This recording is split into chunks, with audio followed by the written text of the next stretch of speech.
Naya, Naya, bonita babe. Naya, Naya. Donc on commence par le début. On dit bonjour. Bonjour. Quel est le thème de la journée? J'ai très envie de connaître le thème de la journée. Le thème de la journée, On va parler donc de magie, de sorcellerie, les différences entre la magie et la sorcellerie. Ok. Donc on va d'abord commencer par les sorciers. Ok. Pour commencer, après on fera les magiciens, après on va grossir un peu le trait avec un exemple pour faire vraiment la part des choses entre un magicien et un sorcier. Ok. Donc on va dégrossir le sorcier, dégrossir le magicien, Ouais. pour en sortir différentes, C'est ça. Ouais. Ça va être l'objectif. différentes sous-thématiques pour essayer de faire la différence. C'est ça, pour bien comprendre qu'un sorcier et un magicien, ils vont pas du tout avoir les mêmes angles de vue et du coup la même portance sur les actions. Ils vont pas du tout avoir des actions sur les mêmes choses.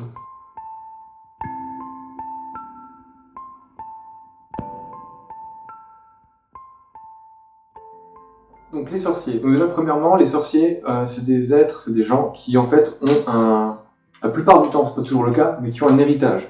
Donc ça va être, et l'héritage se fait la plupart du temps dans la famille. Et, enfin, sauf qu'aujourd'hui, avec Internet et puis les bouquins, etc., ça se fait très différemment. C'est-à-dire que c'est tous des gens qui vont avoir un savoir uniquement par des bouquins. Ou par, enfin, c'est pas un savoir qu'ils sont allés chercher et qu'ils sont allés appréhender, c'est plus un savoir qui leur est donné et qu'ils vont utiliser. D'où le terme d'héritage. C'est l'héritage de l'éducation, ou de la société, ou de certains qui ont fait des recherches, qui distribuent des sortilèges tout faits, ils vont faire les sortilèges, et voilà, ça c'est l'héritage. Et la plupart du temps, donc, ça va être des sortilèges ou des sorts qui vont être utilisés en fait avec des énergies donc dites basses. Donc c'est pour ça qu'on appelle la sorcellerie la basse magie. Dans le sens où basse, ça veut dire qu'elles vont vraiment être incarnées sur Terre. Avoir un côté tangible, physique, beaucoup plus qu'avec le magicien. C'est ça. Donc du coup, ça on va parler vraiment d'énergie primale. Ça fait vraiment partie de ça. Par exemple, les chamans pratiquent beaucoup ça, les énergies de la Terre, tout ça, ça va être vraiment casé plus du côté de la sorcellerie. Même si certains chamans, on pourrait les caser aussi dans les magiciens, mais justement on ferait la part C'est ça. des choses après. Et donc du coup, comme cette énergie basse, la plupart du temps, on va résoudre des problématiques typiquement humaines ou en lien en tout cas avec le monde matériel. Donc les problèmes de richesse, de santé, voilà, tout ça, ça va être vraiment un côté sorcellerie. Le magicien, il va pas s'occuper de tout ça, on verra de quoi s'occupe le magicien après. Mais du coup, vraiment, le sorcier va s'occuper de tout ce qui est physique, purement physique, simplement. Si jamais le sorcier va être appelé à chercher des énergies donc plus hautes que les énergies terrestres, donc pourquoi pas des énergies divines, ou des énergies d'êtres supérieurs à l'humain, donc au lieu d'aller, lui, se créer ces énergies-là et puis essayer de les retransformer, il va tout simplement faire appel à des êtres qui existent déjà pour l'aider à formuler ses demandes et ses besoins. Ok. Et donc du coup créer un résultat tout de même en adéquation avec ses valeurs et ses croyances. Il faut savoir que chaque sorcier est différent selon ses croyances aussi. Parce que déjà un sorcier qui croit pas en la justesse, en l'équilibre, etc., puis qui croit qu'il faut juste faire le bien, il va faire que le bien. Un sorcier qui croit qu'il faut faire que le mal parce que le bien c'est pas forcément bien, voilà. Du coup il va faire que le mal parce que pour lui c'est son pied, et puis c'est là où il est tout puissant, et puis et ça on bascule dans le côté matériel aussi au niveau de la puissance. Un sorcier il peut chercher la puissance. Ok, je reviens aussi sur un truc que tu avais dit sur le fait que c'était beaucoup plus ancré sur le matériel et sur le physique. Oui. Je parle par exemple des magies rituelles, qui seront beaucoup plus ancrées chez les sorciers que chez les magiciens.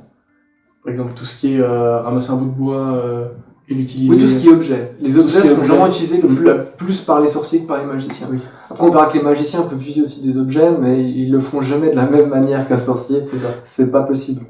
Au niveau de leur, parce qu'ils ont pas du tout la même ligne de conduite par rapport à, là, on va parler vraiment d'archétype. L'archétype du sorcier, l'archétype du magicien. Donc, ils doivent répondre à leur archétype respectif. Ils pourront pas du tout le faire de la même manière. Et c'est pour ça qu'ils sont très très différents. Après, voilà, on n'est jamais totalement que sorcier ou que magicien. Là, on va juste dégrossir le trait entre le sorcier et le magicien. Parfait. Donc là, voilà. Donc là, on a fini avec le sorcier, parce que le sorcier, c'est très rapide. Et c'est quelqu'un aussi qui va toujours répondre avec ses instincts. C'est-à-dire que c'est quelqu'un, le sorcier, il va pas chercher pourquoi c'est fait, comment, etc. Et à vraiment construire une hypothèse plausible. C'est pas vraiment, il va pas avoir un fonctionnement scientifique. va plus avoir un fonctionnement vraiment donc plus primal, où il y a quelque chose, qu'est-ce que je me sens de faire, et est-ce que je me sens le droit de le faire, et si les réponses sont oui, il va le faire. Et lui-même ne saura même pas forcément, il saura même pas forcément comment il fait, mais il va le faire.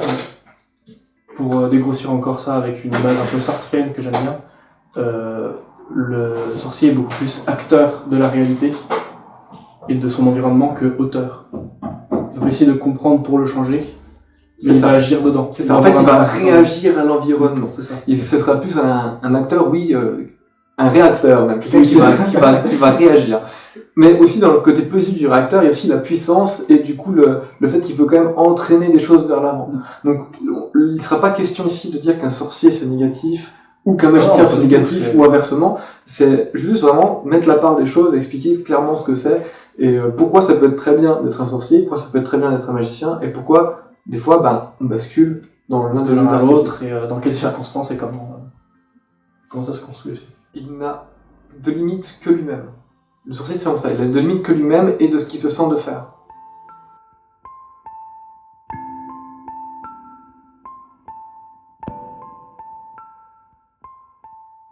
Okay. Alors que le magicien, par exemple, tu parlais tout à l'heure de point de vue sur le monde, alors que le sorcier était beaucoup plus matériel. Le magicien aura peut-être plus tendance à étudier les lois universelles, les forces cosmiques. C'est ça. Pour aller dans un espèce de réalité au-delà du monde terrestre. C'est ça. Donc pour mine de rien, il y a quand même des similitudes entre le sorcier et le magicien. Pour les deux, la coïncidence n'existe pas. Et pour les deux, il y a vraiment un attachement à la Terre. Même si ce sera de manière différente, ce ne sera pas vécu de la même manière, mais il y a un vrai attachement à la Terre, sur le fait de, voilà, c'est quelque chose sur lequel il faut prendre soin, il faut répondre à des demandes de la Terre aussi, en même temps qu'à nos besoins à nous. Il y a une histoire de phénomènes qui se répondent. On peut pas rester juste là à dire on fait des actions et ça s'arrête là. Le sorcier, il fait pas que ça.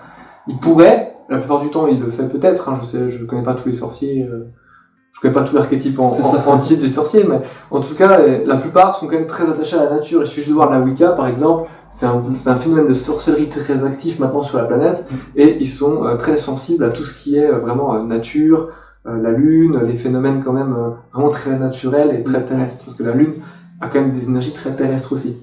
Oui. Même si elle est très différente, un peu plus mystérieuse, mine de rien, ça fait quand même appel à écho à ces énergies-là qui se partagent et qui se renvoient. Et comme tu disais tout à l'heure, il y a aussi des chamans qui sont magiciens, malgré entre guillemets le fait qu'ils soient très attachés à la terre, parce qu'il y a aussi une façon d'être attaché à la terre et d'être magicien et non pas sorcier. C'est ça. Les chamans, par exemple, pourquoi c'est des sorciers? Parce que c'est déjà parce que dans la manipulation d'objets, ils vont vraiment plus se rapprocher du sorcier. Ou vraiment, donc du coup, ils vont donner un symbole à des objets ou des choses comme ça, et à donner une utilité dans leur rituel. Un magicien, il a un rituel à lui tout seul déjà. Il n'a pas besoin forcément d'objets, et s'il prend des objets, ce sera vraiment des objets avec des demandes spécifiques, et avec des attributs très spécifiques par rapport à une situation donnée. L'objet, ils vont l'étudier, savoir comment il fonctionne, vraiment quel est le potentiel magique de l'objet. Donc en fait, si on voulait faire simple, c'est combien d'énergie, quelle quantité d'énergie est-ce qu'il peut engranger, est-ce qu'il peut redistribuer l'énergie de la même manière que ce qu'il engrange, est-ce que du coup il va plus stocker que renvoyer, est-ce qu'il est capable est-ce qu'on est capable de changer un petit peu les propriétés de l'objet pour qu'il soit peut-être plus en adéquation avec ce qu'il y a à faire, et est-ce que c'est bien de le faire par rapport aux lois universelles, donc voilà, on est toujours on n'est plus dans le lien humain à humain, on n'est plus dans la dualité, on n'est plus dans moi par rapport à un événement, on est l'univers face à un événement, et je fais partie de cet événement tout le temps puisque je fais partie de l'univers. Il y a vraiment ce côté-là où on va vraiment essayer d'être en commun, de mettre en commun notre expérience, l'expérience qui se fait avec l'expérience de l'univers. Il faut que l'expérience qui est en train de se créer entre moi et l'action que je suis en train de faire soit en fait correcte et ne nuise pas au bon déroulement des choses dans le global.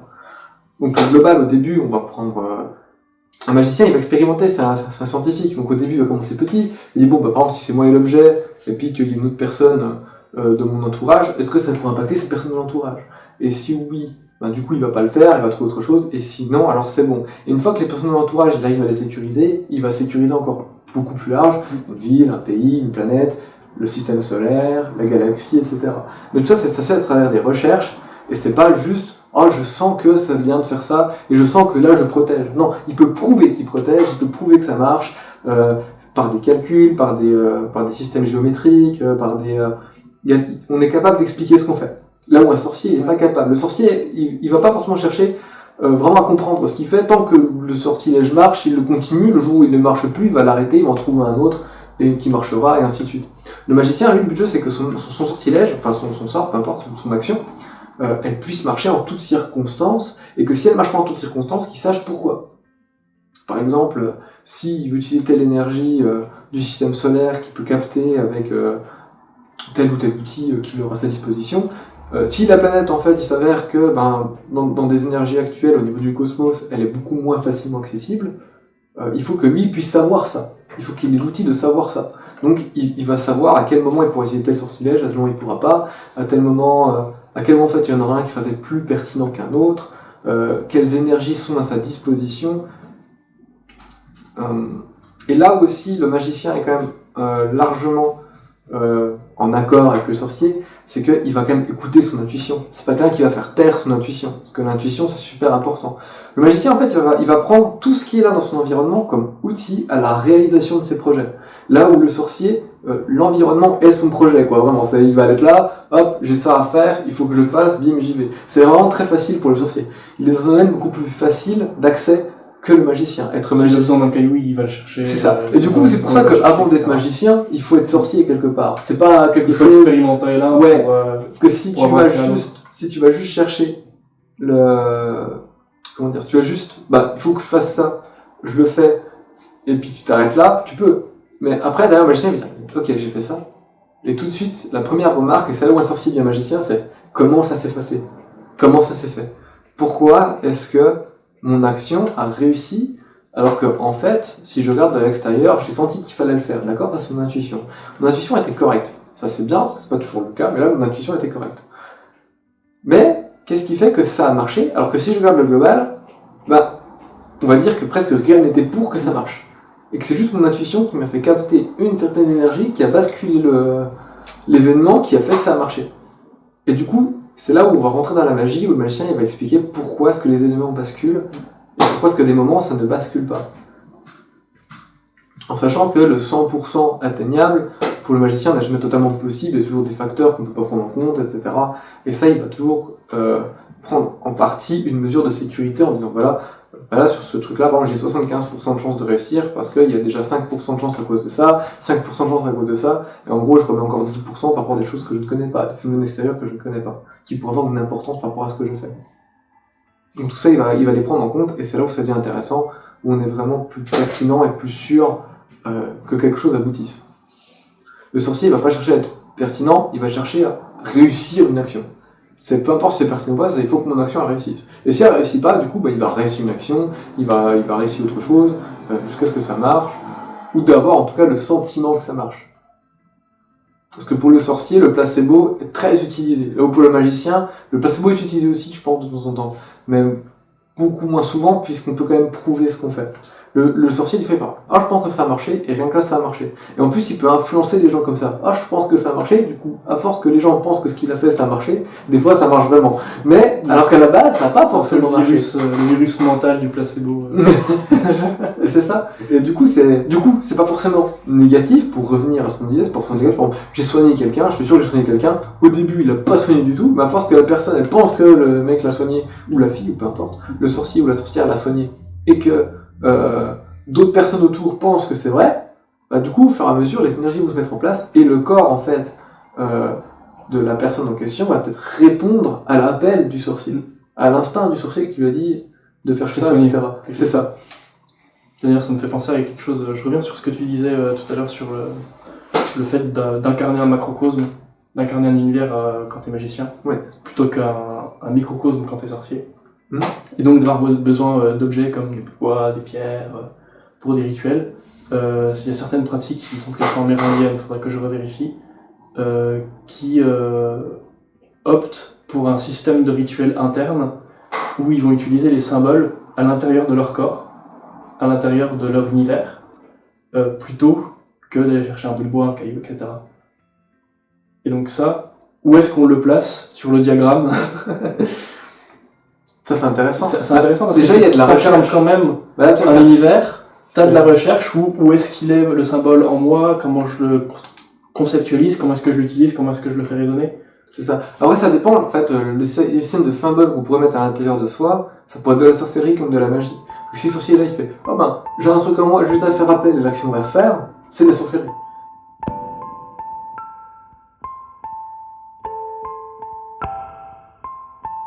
Par contre, un magicien, il va dire, ok, j'ai ça en moi, pourquoi ce quand j'utilise ça marche, à quel moment je dois l'utiliser, à quel moment je dois pas l'utiliser. Il va faire toute une étude sur lui-même et son corps pour pouvoir aussi l'améliorer.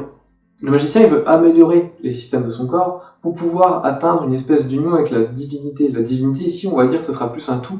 Et le magicien, il veut vraiment atteindre ce stade où il est tout, où il peut incarner le tout pour le comprendre. Une fois qu'il comprend le tout, instinctivement, ça va lui être beaucoup plus simple de le retranscrire dans ses gestes, dans sa posture, Dans son microcosme. dans son microcosme à lui, voilà, avec ses interactions dans son environnement. Et Et il inversement, pourra mieux l'expliquer, parce qu'il l'aura vécu. et c'est- inversement, s'il comprend mieux son microcosme, il comprendra peut-être mieux son macrocosme aussi. Tout à fait. Ouais. Et donc du coup, à force de faire ça, c'est là où on s'en rapproche. Et ça, c'est un peu le désir ultime du magicien. C'est ça, c'est un peu la pierre philosophale. C'est ça, c'est je veux Au bout tellement du vivre tunnel. ça. Et du coup, il va faire toutes des manipulations, des expériences pour atteindre ça. Et c'est là où tu te rapproches du divin au final. C'est ça. C'est que le divin aussi, il est jamais loin. Il est jamais loin. Déjà, rien que le vivant en soi, il y a déjà quelque chose de divin dedans. Rien que l'univers en soi, il y a quelque chose de divin aussi, où tout se met en place à la perfection.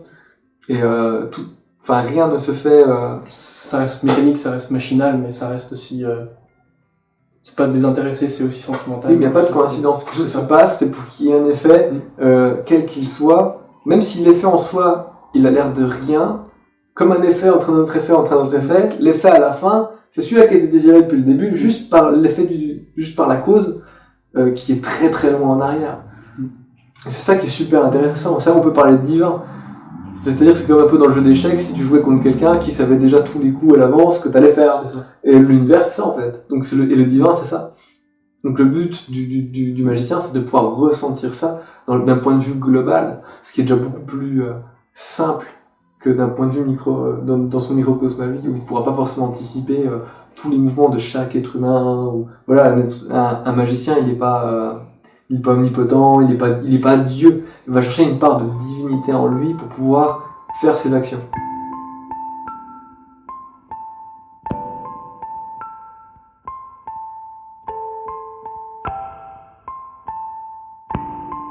Après, du coup, il y aurait une partie qu'on pourrait dire plus sombre de la magie, Plus obscur. Ouais, plus obscure, où le magicien chercherait pas à être divin, mais à faire perdurer son âme après sa mort. Donc, c'est-à-dire qu'à sa conscience, si on veut. Il veut que sa conscience et son plein de potentiel magique durent après sa mort. Et il va faire des recherches là-dessus. Mais là, on est dans un aspect complètement différent. On est, en fait, le premier aspect, c'est je mets ma vie à la recherche pour atteindre un certain degré de spiritualité, donc vibratoire, voilà, et un savoir-être, un savoir-vivre, un savoir aussi global des choses, je connais telle loi, je connais telle chose, qu'est-ce que je peux faire avec ça, et voilà, ça va être la première facette du magicien. Et il y a une autre facette donc d'un autre type de magicien ou obscur qui est non, je veux pas mettre mon être au service de quelque chose ou pour faire quelque chose, c'est non, je mets ma vie en jeu. C'est un joueur aussi, hein, donc les deux utilisent le jeu, mais pas du tout de la même manière. Enfin, ils sont vraiment dans les règles de l'univers, les deux, hein, mais pas du tout de la même manière. Il y en a, il va vouloir vivre quelque chose, l'autre, il va vouloir mettre sa vie en jeu pour atteindre quelque chose. Parce que mine de rien, pour que son âme dure après sa mort, ça veut dire que lui va étudier même sa propre mort quelque part, et ça peut le tuer vraiment. Donc et quelque part lui ça il s'en fiche, lui il veut comprendre, il veut pouvoir appréhender un autre phénomène, une autre facette de l'humanité et du vivant, qui est la mort, pour ne plus la vivre, soit par peur, soit par juste parce que il trouve ça super intéressant. Enfin dans tous les cas, on dit que ça reste quand même quelque chose de plus sombre parce que c'est un peu plus personnel. On n'est plus au service de quelque chose d'un plus grand. introverti, Ouais, c'est pas dans le macrocosme c'est ça. universel, c'est vraiment dans le microcosme de son être et de son âme. C'est ça.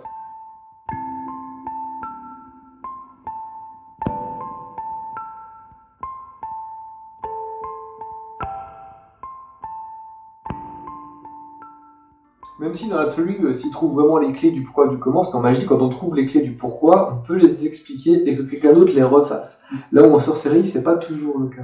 En sorcellerie, quand on explique quelque chose à quelqu'un, s'il fait pas rigoureusement tout ce qui est marqué, et qu'il ne comprend pas, parce que ça s'est fait juste par le biais d'un livre, ça veut pas dire qu'il va y arriver.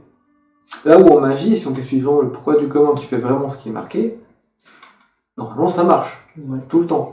Il n'y a pas de raison Il n'y a pas de raison que ça marche pas, à moins que t'aies mal lu le truc, puis que t'aies pas compris que par exemple telle force, on parle de par exemple d'une planète ou je sais pas quoi, ça se fait beaucoup aujourd'hui parler des planètes. Donc telle planète par exemple influence le monde, du coup le faire à ce moment-là c'est pas une bonne idée, puis que le magicien il fait pas attention, il décide que c'est pas si important que ça, il vérifie pas, et en fait la planète est bien présente, du coup c'est pas bon de le faire maintenant, il fait son action et ça se passe pas. Ça se peut aussi, les mauvaises interprétations, les mauvaises compréhensions, et le désir de puissance du magicien aussi, de dire oh mais ça si moi je veux le négliger, je peux le négliger.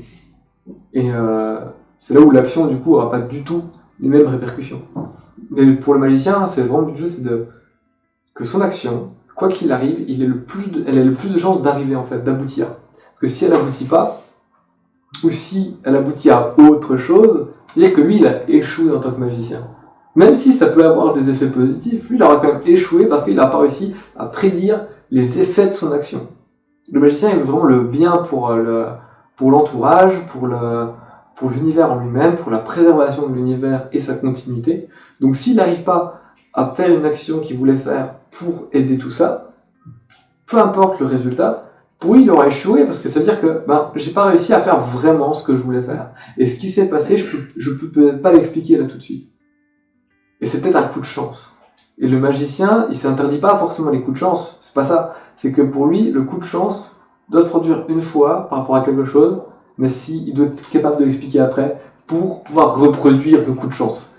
Sinon, ça restera un coup de chance, et ce serait vraiment trop dommage pour le magicien de se priver d'un phénomène qu'il lui-même a provoqué en plus. Oui. Donc le sorcier, en quelque sorte, il va chercher simplement à aboutir, tandis que le magicien, il va chercher à comprendre. C'est ça. Pour aboutir. Donc tu mets juste une branche de causalité, en quelque sorte, de recherche entre ta volonté et ton impact, et ton effet et ton action, pour essayer de, en quelque sorte, parfaire c'est ça. ce que tu fais avec. C'est ça.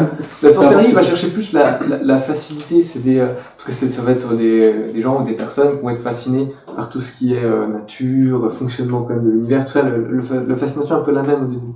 Mais du coup, ils vont être là pour dire, mais moi, qu'est-ce que je peux faire? Et ils vont faire des choses plutôt simples, on va dire. Donc avec des énergies vraiment primales, des bâtons, des pierres. Il faut commencer ça aussi. Oui, c'est déjà bien. Non, mais c'est déjà bien. Là où le magicien, lui, va dire, ok, maintenant que j'ai fait tout ça, maintenant que je sais comment ça fonctionne, quelque part, je suis sûr que l'énergie même de la pierre, pourquoi utiliser une pierre? Est-ce que je pourrais pas réutiliser juste l'énergie? Est-ce que je pourrais pas juste créer quelque chose qui me créerait en fait juste cette énergie de la pierre instant T pour mon rituel, pour la chose que j'ai à faire, pour l'événement que je veux créer? Et à partir de là, on n'est pas du tout dans la même recherche. Et c'est là où le magicien bascule dans la totale spiritualité. Il va utiliser vraiment que des énergies, ou presque. Là où le sorcier va utiliser beaucoup plus de matériel physique que de matériel énergétique. Et le peu de matériel énergétique qu'il va utiliser, c'est en faisant appel à des autres choses.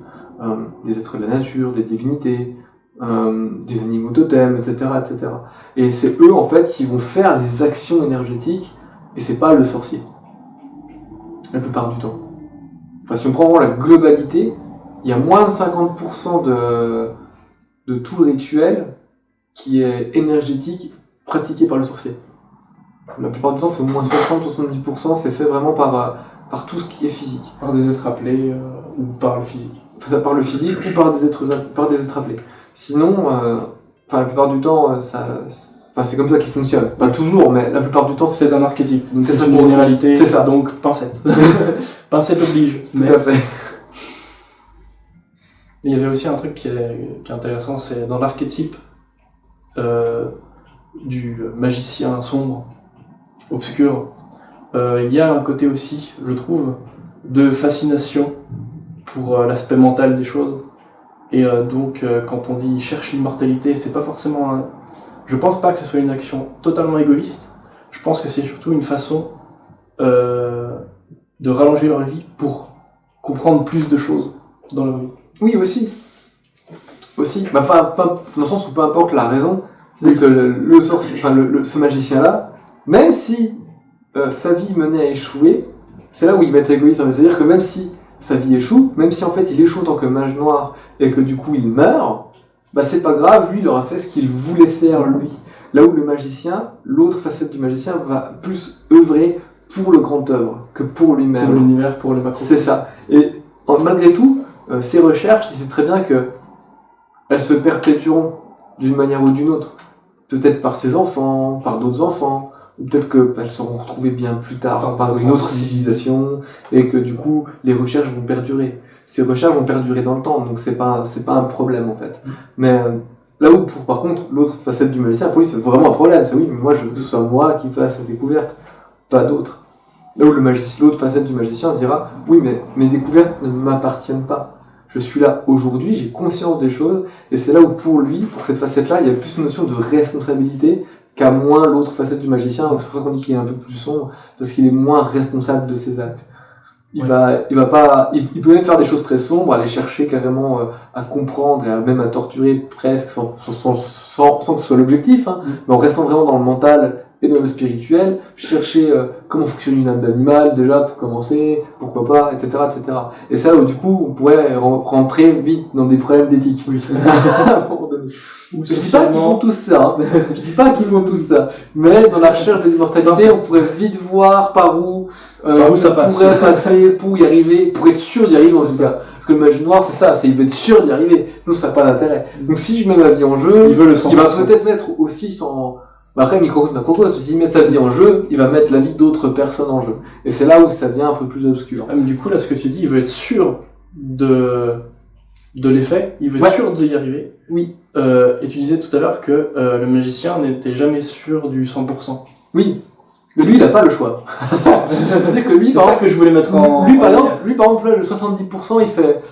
70%, c'est nul. Là où pour un magicien, faire 70%, c'est déjà énorme. Par rapport à toutes les forces de l'univers qui me touchent, 70% de chance d'y arriver, c'est déjà beaucoup. Ça veut pas dire qu'il peut pas faire plus. C'est-à-dire que c'est déjà beaucoup. Après, on peut toujours atteindre plus que 70%, mais on estime en magie que en dessous de 70%, c'est pas fou, mais qu'une fois qu'on dépasse ces fameux 70%, on est déjà dans voilà, on touche déjà les hautes sphères, quoi. On se dit déjà, putain, 70%, c'est énorme. J'ai 70% de chance que mon action réussisse. Malgré tout ce que je ne sais pas. C'est ça aussi, hein. Malgré tout ce que je ne sais pas, et que j'ai mis dans le calcul, il y a 70% de chance que ça marche. Là où pour le mage noir, il va te regarder, 70% de chance. J'ai 30% de chance de mourir. Non, j'ai une chance sur 3. C'est trop peu, c'est trop peu. Donc lui, il va toujours viser plus, même s'il pourra jamais atteindre le 99%. Parce qu'avec toutes les forces de l'univers qui nous touchent, et qui sont très fortes, 99%, c'est surtout quelque chose en plus qui touche l'âme, qui touche des choses aussi complexes que ça va être très compliqué. Par contre, pour lui, 85-90% seront déjà beaucoup plus acceptables que le 70. Mais déjà, pour le 70, il ne voudra jamais.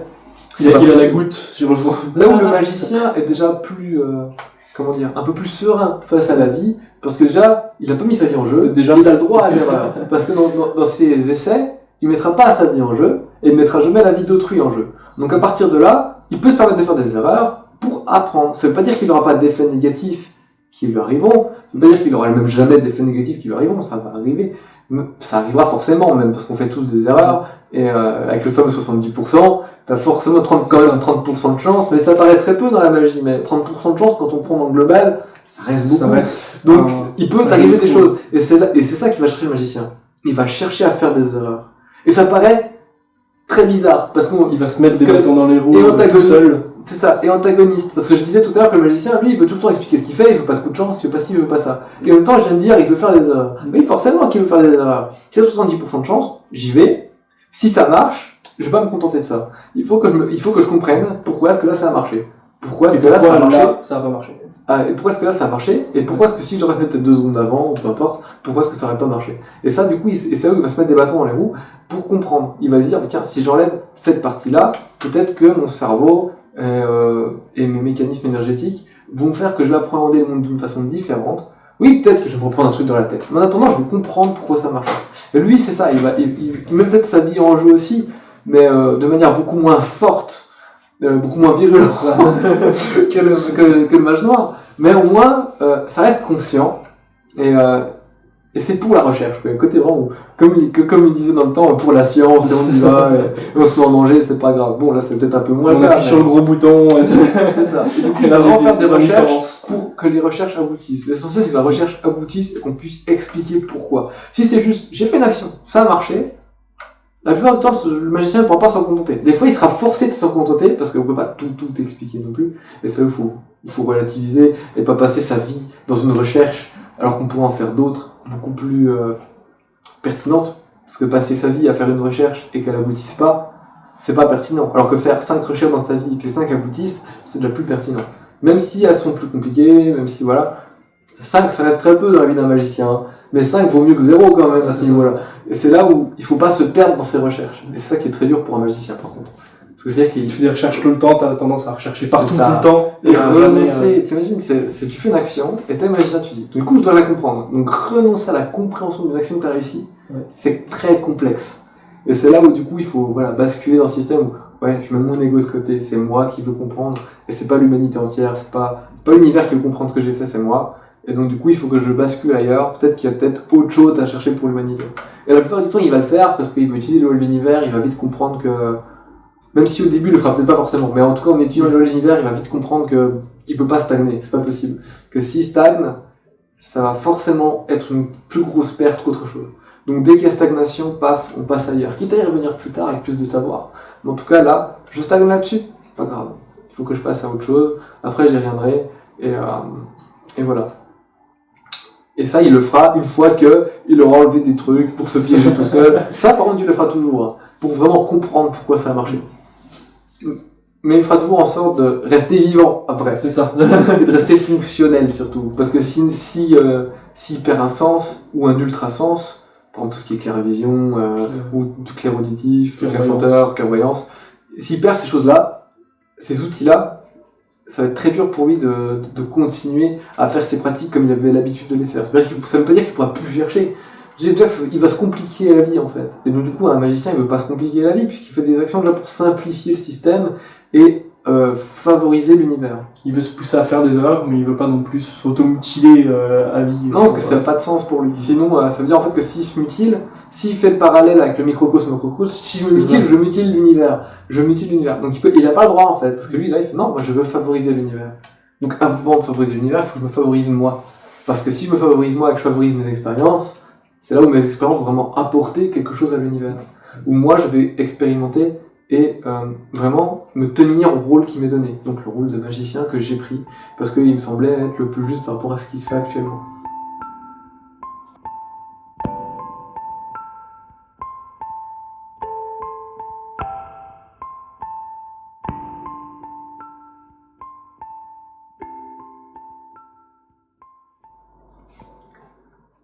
Après, pour expliquer avec des choses beaucoup plus concrètes, parce que tout ça c'est très abstrait, c'est des idées, c'est des... C'est très abstrait. C'est des... Je veux dire abstrait, je crois, je sais plus. c'est des archétypes, il n'y a rien de vraiment tangible sur lequel on pourrait vraiment se fixer pour vraiment comprendre ce que c'est.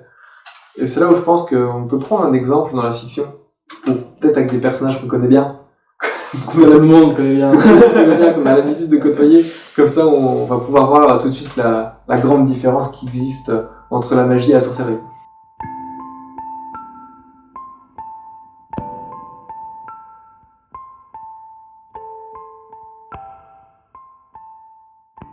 Donc on pourrait prendre par exemple le Seigneur des Anneaux et Harry Potter.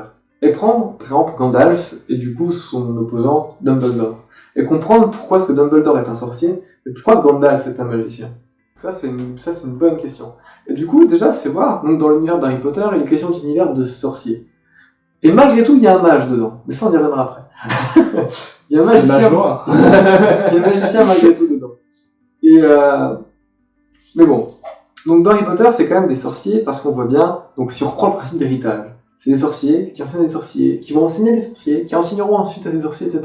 Et Pareil, les mêmes tous sortilèges, Les mêmes enfants choses. qui sont pas nés d'enfants sorciers sont aussi socialement Ça, je l'avais pas plus, vu, ça. etc. Donc t'as aussi, J'avais même pas vu. t'as aussi C'est vrai que c'est côté- flagrant, là. dans l'héritage, là, Je parlais de naissance tout à l'heure aussi, avec les parents, la plupart du C'est temps, avant c'était ça. Puis on Même si parlait c'est pas d'objet maintenant, tout oui. à l'heure. Bon, hein, que serait un sorcier sans sa fidèle baguette? C'est ça. Et ça, je trouve que c'est très représentatif dans les Harry Potter. C'est-à-dire qu'un sorcier, sans son objet, il peut pas faire de magie. Parce qu'il est plus physique que spirituel. Et c'est là où, du coup, un magicien comme Gandalf, il a toujours son bâton sur lui, oui, mais il l'utilise pas toujours pour faire de la magie. Surtout pour marcher. C'est pas faux. Bah, tu regardes, je suis sûr, il le pose plus de fois à terre que de danser un sortilège. Sûr à 100%. Et c'est pas son bâton qui l'aide à incarner ce qu'il est. C'est ça. C'est sa personne, c'est sa personnalité. Un sorcier, malgré tout, il va avoir vraiment un caractère plus humain qu'un magicien. Un magicien, tout de suite, il va dépasser les strates humaines et les problématiques humaines. Il va vraiment les dépasser. Parce que lui, une fois qu'il aura compris le fonctionnement de l'univers, il va comprendre ses fonctionnements, il va comprendre les fonctionnements donc, de son microcosme, de son environnement, et à partir de là, il pourra facilement répondre aux problématiques qui lui sont posées dans son petit environnement personnel. Et c'est là où du coup il va pouvoir dépasser ça. Et ça on voit clairement que dans les sorciers, c'est pas du tout le cas. Eux ils ont résolu le problème de la magie. Comment ? Et ben on se cache. Là où le magicien il a pas de soucis, il se montre. On voit bien dans Seigneur des Anneaux, pourtant ils sont très peu nombreux les magiciens. Ouais. Il y en a 6. 5 ou 6 5 je crois. Les deux mages bleus, Radagast, Saruman et Gandalf, 5. 5. Ils sont 5. Et pourtant, ils sont hyper visibles. Genre, ils sont pas là à se On les cacher. voit. Quand ils sont là, ils sont là. Il n'y a pas de souci. Quand Gandalf arrive Là où dans pour les le sac, sorciers, c'est plus compliqué. Pour les sorciers, c'est plus compliqué. Il y a vraiment une histoire de mais pourquoi se montrer? On se montre en danger, en plus après on va rentrer en conflit avec les moldus, c'est pas ce qu'on veut. Voilà, tant qu'ils nous laissent tranquilles et qu'on les laisse tranquilles, pour nous c'est bon, c'est ok, il y a quand même un équilibre qui se crée. Donc on voit quand même qu'ils sont quand même sensibles à la nature et à l'équilibre. Mais ils créent pas du tout le même qu'un magicien. Eux, c'est vraiment temporaire. Le sorcier est vraiment dans le temporaire. Je fais une action sur un instant T.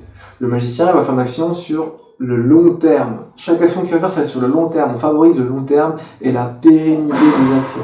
Sinon, ça n'a aucun intérêt pour le magicien. Sinon, il préfère passer 5 ans à étudier une action pour la faire, plutôt que de faire une action puis dire, je l'ai faite. Et après, on passe à une autre, et après, on passe à une autre. Parce qu'il aura beaucoup plus d'impact comme ça. Parce que c'est-à-dire qu'une action, il va faire une action beaucoup plus colossale et qui aura des effets à l'infini sur le temps. Donc, à partir de là, boule de neige. c'est ça. Et à partir de là, les effets vont perdurer, donc l'univers pérennise. Et c'est comme ça qu'un magicien fait pérenniser l'univers, en faisant perdurer ses actions.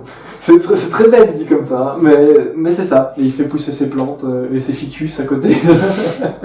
C'est ça. Donc c'est-à-dire qu'il a aussi un attachement à la terre, parce que ça n'empêche pas d'avoir des plantes, des animaux, même une relation particulière avec des pierres, avec des objets magiques ou autres.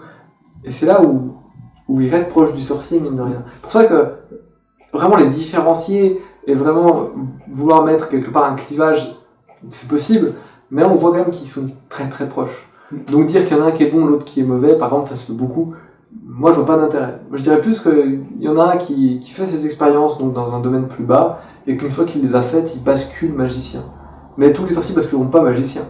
Ça, c'est une évidence. Mais il y en a certains qui vont basculer dans la magie, dans la pleine magie, et qui vont en plus expérimenter plus leur être physique, mais leur être spirituel. Et c'est là où on va résoudre plus des problématiques spirituelles. Une fois qu'on sait résoudre le problème physique, on peut résoudre d'autres choses. La faim, la santé. C'est ça. Comment est-ce que je peux faire pour aller bien? Comment est-ce que je peux faire pour avoir un bon sommeil, etc. Bref, avoir une bonne condition de vie et de ne plus être dans la survie. Et qu'une fois que je sais trouver le bonheur, à partir de là, la seule chose qui me reste à faire, c'est de basculer dans le spirituel. Mais tout ça, ça peut pas se faire tant qu'on n'a pas réglé ses soucis. Du moins, c'est une croyance très ancrée. Après, on pourrait être absolu, mais c'est une croyance quand même très ancrée. On pourrait dire non. Au revoir. Et on pourrait dire une autre porte qui est pas du tout culturellement ouverte aujourd'hui. Mais... C'est ça. Et on pourrait se basculer vraiment pleinement dans le spirituel et résoudre des problèmes spirituels. Les problèmes spirituels, c'est tous les problèmes qui vont être plus de l'ordre énergétique, purement énergétique. Donc par exemple, les échanges d'énergie entre tous les organismes, des choses comme ça. Et là, on pourra résoudre des problèmes comme ça. Et là, ça sera intéressant. Donc du coup, je disais, par exemple, dans Harry Potter, on peut digresser quand même. Oui, un peu. Et donc c'est vraiment un domaine de sorcellerie. Et on le voit très bien parce que normalement, si on étudie la magie et qu'on la transmet, soit y a réussite, soit ça marche pas. Mais à aucun moment il y aura forcément un effet durement négatif en tout cas. Et c'est ça qu'on voit dans la sorcellerie, dans les chez Harry Potter, par exemple, quand ils sont là, puis ils font allez, on va apprendre le sortilège donc du fameux Wingardium Leviosa pour faire lever une plume. Et on voit très bien qu'il y en a qui n'arrivent pas à faire lever la plume, donc bon, c'est encore ça pourrait arriver pour un magicien aussi. Bon bah, j'ai essayé un truc, j'ai peut-être pas tout compris ce que je faisais, il faut que je comprenne mieux, il faut que je le fasse peut-être mieux, peut-être que le geste n'est pas assez abrupt. Mais par contre, il va vraiment étudier les manières de faire. Là, on voit clairement dans Harry Potter, et chacun, en fait, c'est comme si on leur a dit, c'est comme ça qu'il faut faire, et ils font, d'accord. Et ils répètent jusqu'à ce que vraiment ils comprennent et qu'ils fassent la même chose que l'autre. En fait, c'est du mimétisme. Ça va juste être du mime. C'est un jeu de mime, la sorcellerie. C'est, tiens, fais ça, ou tu vois, tu fais, comment tu fais? Remontre-moi. Et je veux savoir faire. Donc remontre-moi. Et à force que tu me montres, je vais réussir à le faire, le geste. La parole aussi, qui est très importante. Bref, tout va être très important donc, dans le sortilège. Le sortilège pourrait se caractériser de la même manière que celui d'un magicien. Par contre, un magicien, il pourrait t'expliquer pourquoi ça fonctionne. Là où lui, il fait non, en fait, t'as juste à répéter ce que je te dis, comme ma grand-mère a répété à ma mère, m'a répété à moi, donc du coup, c'est ça qu'il faut faire, donc regarde bien. Et on voit bien que du coup, soit ça marche pas, soit ça marche parfois, et une grande arrive super bien, y a pas de souci. Du coup, le sang est-il vraiment nécessaire? Voilà la question. Bon, ça, c'est une autre question, on les laissera répondre. Et du coup, tu me poses je vais peut-être te poser une colle, je sais pas si je vais te poser une colle ou pas. Le prince de sang mêlé. Qui va justement remettre en question il faut planter des graines et puis presser pour avoir le jus, etc. Ah non, faut les presser direct, mon gars. T'inquiète pas, j'ai essayé 1000 fois. Bah là, ça pourrait être les deux en fait. On sait pas trop. Parce que ça reste flou, c'est ça, en fait, ça reste flou parce qu'on sait pas d'où son savoir à lui vient. Encore une fois, peut-être qu'il a des parents qui étaient très doués en potions et qui lui ont enseigné ça. Après, je suis pas assez calé pour. Et je sais pas la vie de Rogue, donc ouais. et je sais même pas si on l'a sait en fait. Avec à part ses relations avec Lily. C'est ça. Et puis avec le père d'Harry. C'est ça. Mais je connais pas assez. Ça, du coup, ouais, on pourrait se poser quand même la question. Est-ce qu'il n'y a pas un deuxième mage dans Harry Potter? Bien sûr. Là, je parle vraiment du principe avec vraiment ce qu'on connaît, ce qu'on est sûr, plutôt que des spéculations. C'est ça. Parce que si on pourrait spéculer sur beaucoup de personnages après. Mais je préfère me baser vraiment sur des choses où vraiment on nous a montré que c'était ça. Et c'est là où c'est bien intéressant. Et en plus, dans ce fameux sort, déjà, où Wingardium Leviosa, on voit aussi qu'il y en a un qui fait exploser sa plume. Genre, il se met en danger. Et il met en danger le reste. Et en magie, on interdirait ça. Ça serait pas possible. C'est non. Regarde, on reprend les bases. C'est comme ça que ça fonctionne. Regarde à quelle énergie tu peux te mettre des bâtons dans les roues, mais tu ne peux pas surtout aussi, ce que j'ai pas dit, c'est que pour le magicien, il y a une mise en condition. Il passe de son statut d'humain à son statut de magicien quand il fait un rituel. Même s'il est censé tout le temps l'incarner, hein, mais au début, en tout cas, il va se mettre en condition pour apprendre à incarner un magicien et les énergies qui l'entourent. Donc il se met en condition, soit par la méditation, par les musiques, la danse, peu importe, tout ce qui va être quand même vachement terrestre, mine de rien. Mais qui a un côté ésotérique. Tout à fait. Pour qu'il n'y ait plus que le côté ésotérique à la fin.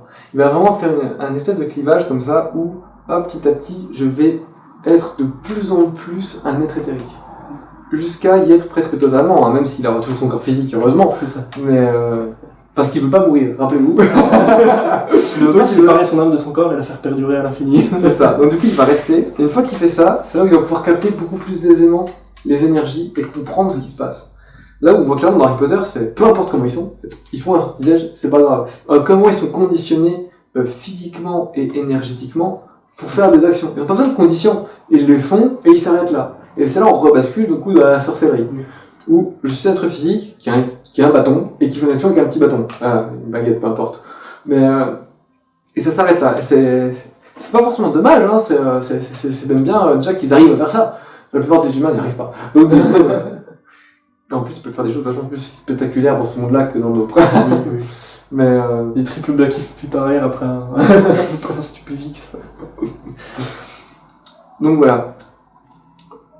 Et par contre, après, dans Harry Potter, justement, dans ce même chef-d'œuvre, il y a un magicien. Et pourquoi est-ce qu'on peut dire avec aisance que c'est un magicien? Parce qu'on pourrait dire, ouais, c'est facile. Déjà, on pourrait dire qui ça pourrait être. Et c'est pour ça que j'avais dit, on aurait pu croire que c'est Dumbledore. Parce que Dumbledore, il a une grande connexion avec l'univers. Ça reste quand même le big boss de Poudlard. En plus, voilà, c'est quand même le maître sorcier qui est là depuis. On sait Qui fait même peur au on sait- ministre de la magie. C'est ça, on sait même pas depuis combien de temps il est là, à force qu'il vive en fait et qu'il perdure dans le temps, malgré le fait qu'il cherche pas l'immortalité. Il est très très très vieux et il est encore très puissant. Donc du coup, déjà, on pourrait croire que c'est lui. En plus, il arrive très bien à aiguiller sans arrêt ses élèves, ses 3 petits élèves, Ses petits préférés. ils font des actions, et il sait très bien ce qu'ils font. Et il est là, il essaie tout le temps de les aider, il leur donne toujours le bon tuyau, etc. Donc on peut voir qu'il a des connexions, etc.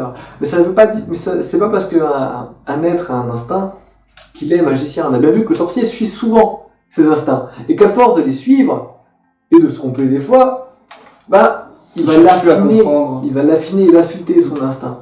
Donc, et il va faire que ça en fait. Au lieu de chercher à comprendre, il va affiner son instinct. Tiens, ça j'ai senti, et pourtant ça n'a pas marché. Pourquoi ça n'a pas marché? Il va étudier plus son instinct qu'autre chose. Et pour pouvoir à la fin ne suivre plus que son instinct. Donc en fait, le sorcier va vraiment étudier son instinct de fond en Il comble. va plus se remettre en question lui, C'est ça. plutôt que son environnement et C'est ça. essayer de le comprendre. Tout à fait.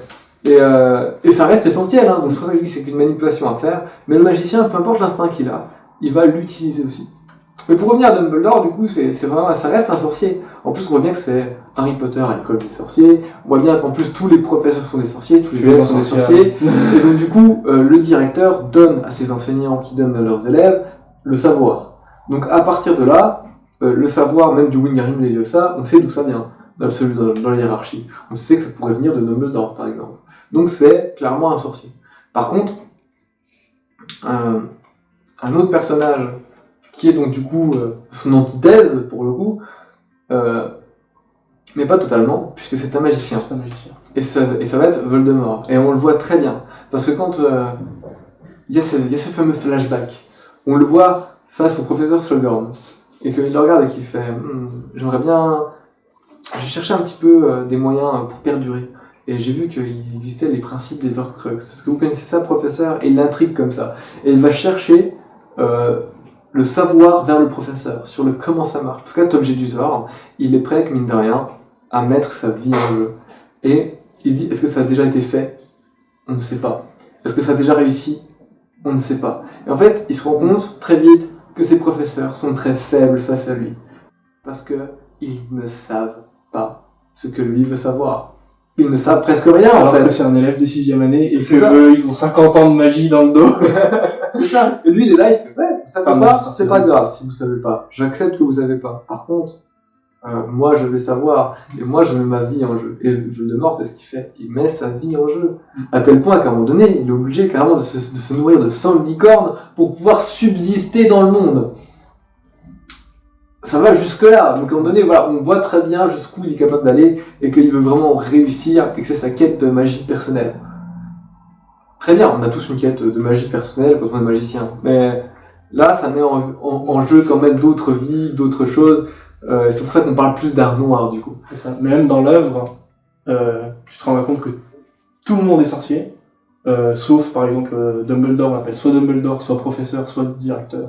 C'est ça. Donc on l'appelle jamais sorcier, ni mage d'ailleurs. Les professeurs pareil, le ministre pareil. Il y a que Voldemort qu'on appelle le mage noir. Oui. C'est le seul mage noir, C'est au ça. sens littéral. On pourrait l'appeler le sorcier noir, pourquoi pas. Mais le mage noir, c'est pas un but de langage. Alors oui, c'est pour ça qu'on pourrait dire, oui, mais mage noir, c'est facile, et comme ça, on sait très bien de qui on parle, on sait très bien de qu'est-ce qu'il représente, tout ça, et c'est très bien. Mais pas forcément. Parce qu'on voit très bien que oui, mage noir, certes, c'est dit, mais pas que dit. C'est montré et démontré. On voit très bien qu'il a fait des recherches pour y arriver. C'est le seul qui arrive à faire des Horcruxes. Donc ça veut dire qu'il a dû faire des recherches pour ça.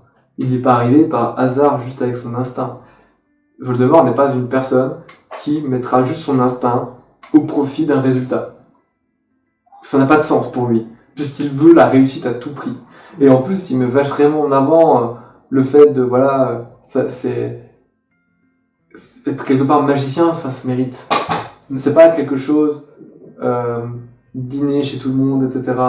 Donc c'est pour ça qu'il parle beaucoup de sang pur, de choses comme ça. En plus, il n'a pas la notion vraiment de l'amour ou de l'amitié.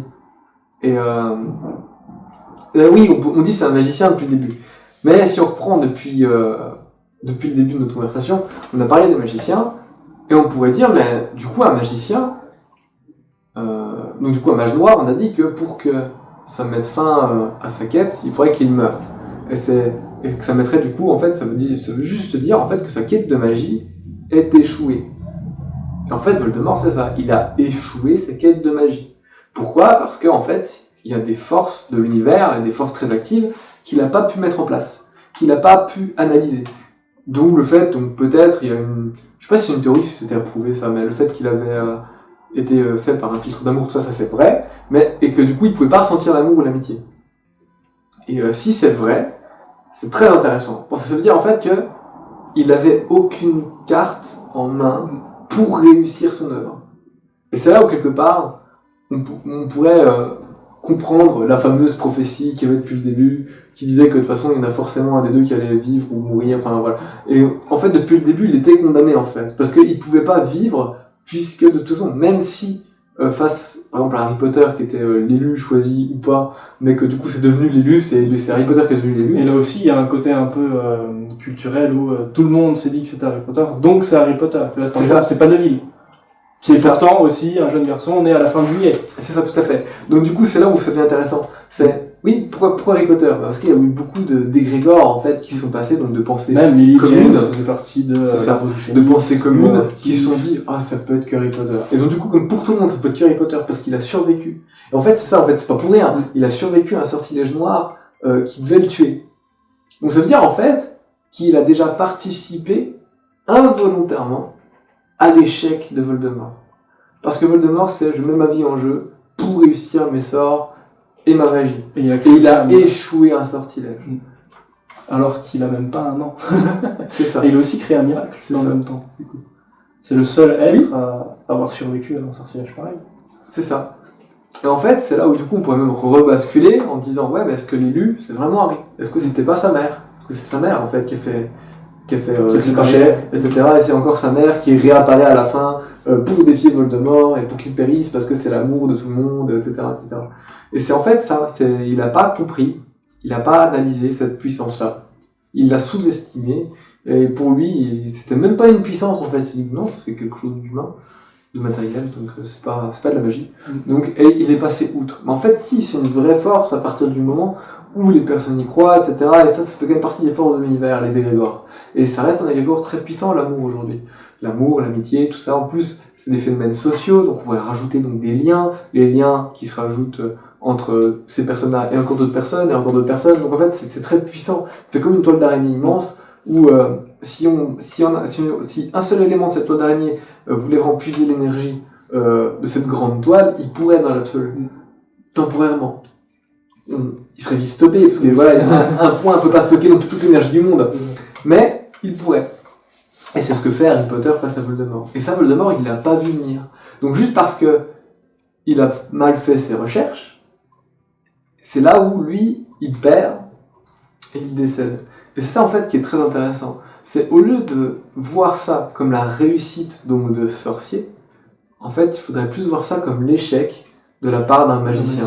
C'est vraiment l'échec de la magie. C'est je voulais faire ça, j'ai mis ma vie en jeu et j'ai échoué. Et du coup, je meurs. Mais il l'a mis plusieurs fois, il me semble, un jour. Bah, il la met tout le temps en jeu. C'est lui, c'est la base. Oui, c'est vrai. C'est dans le sens où plusieurs fois, genre, vraiment fort, par exemple le rituel avec le chaudron dans le coupe de feu, le sang de licorne, pareil avec le journal de Gédusor, où ça aussi c'est quand même pas mal couillu de sa part, quoi.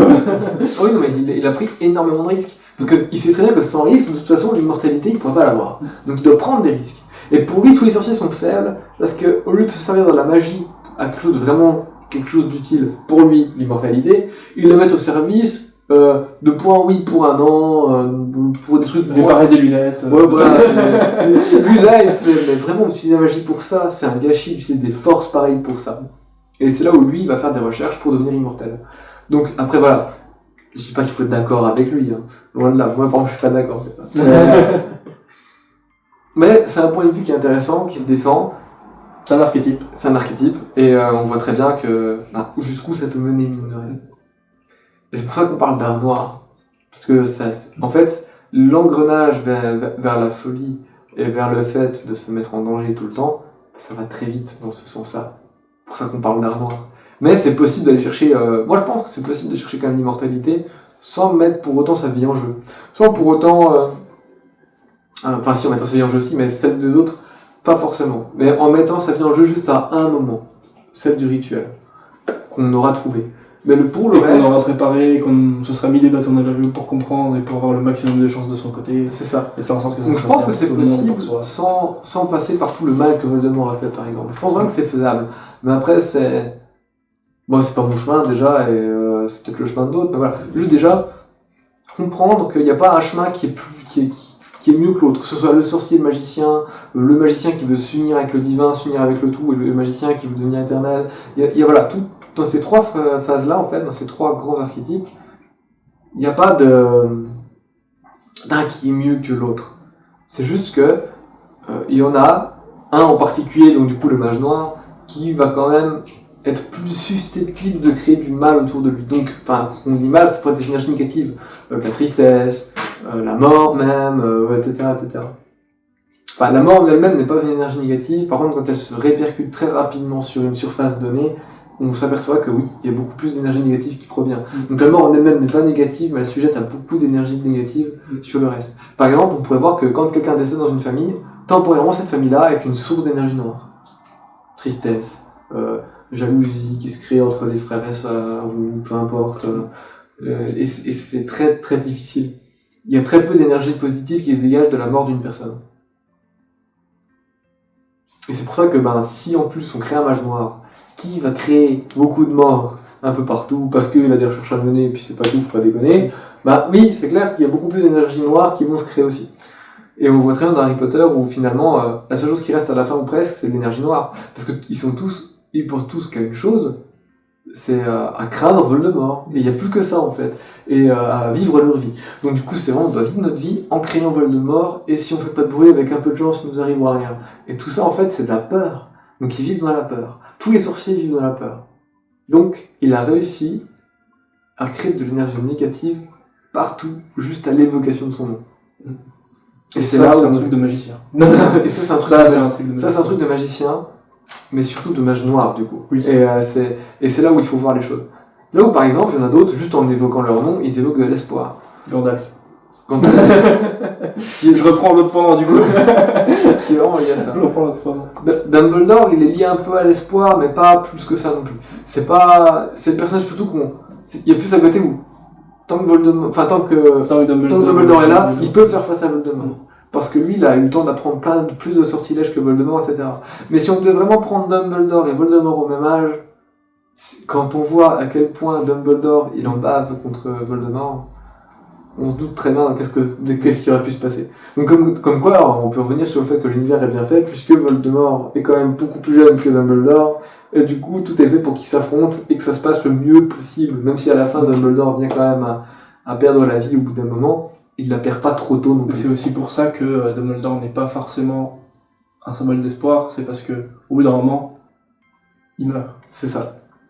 Donc à la fin, c'est un peu perte d'espoir. On voit clairement que lui aussi a atteint ses limites en tant que sorcier. Et que lui, là, il fait ouais, mais moi j'ai fait ma part, maintenant il faut que les autres fassent leur part. Donc là, on reste vraiment dans le domaine du physique aussi. Et là, on repart sur le domaine de l'héréditaire. C'est ça. Et de la descendance, etc. Tout à fait. La boucle est bouclée. Que voulez-vous, les amis, la boucle est bouclée. Parfait. Et donc du coup, la prochaine fois, on entamera plus un autre sujet, tout aussi vaste et aussi intéressant, qui sera la différence entre la magie blanche et la magie noire. Et qu'est-ce que c'est vraiment que la magie blanche? Qu'est-ce que c'est vraiment que la magie noire? Et au Parce que ça, final, on en parle beaucoup. c'est ça. Et au final, est-ce que c'est pertinent d'en parler?